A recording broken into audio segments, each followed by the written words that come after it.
Betul tak saya cakap tadi? Biasanya kalau frost tu nombor satu yang kita kena detect adalah cooling coil dia. Cooling coil IT 1 minit hari ni. Okey, hari ni saya nak kongsikan kes aircon bila dalam traffic jam tak sejuk.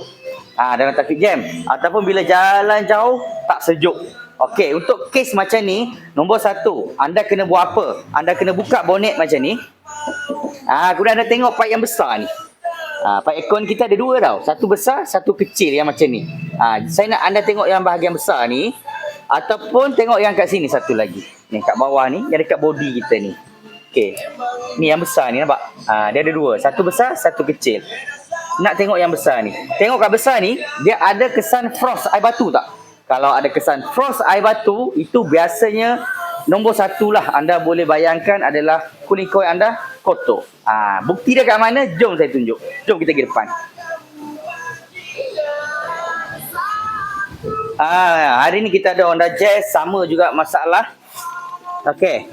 Nampak tak saya nak tunjuk? Ni. Inilah cooling coil yang saya buka. Betul tak saya cakap tadi? Biasanya kalau frost tu nombor satu yang kita kena detect adalah cooling coil dia. Cooling coil dia kotor macam ni, nampak?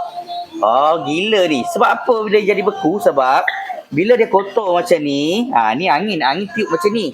Belakang dia ada sensor. Okey, belakang dia sensor baca. Jadi bila dia macam ni, angin tu tak boleh tembus.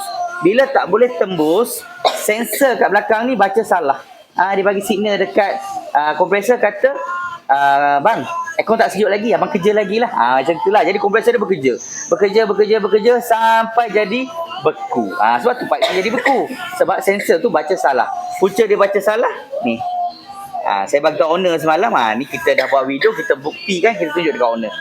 Jadi kalau siapa yang ada masalah aircon, terutama yang tak sejuk tu, relax dulu. Jangan top up gas, jangan buat apa dulu.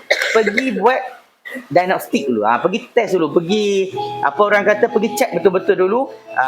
Kenal pasti dulu apa punca utama, baru buat. Kalau tak nanti ulang-alik pergi kedai, habis duit. Kita tak mau.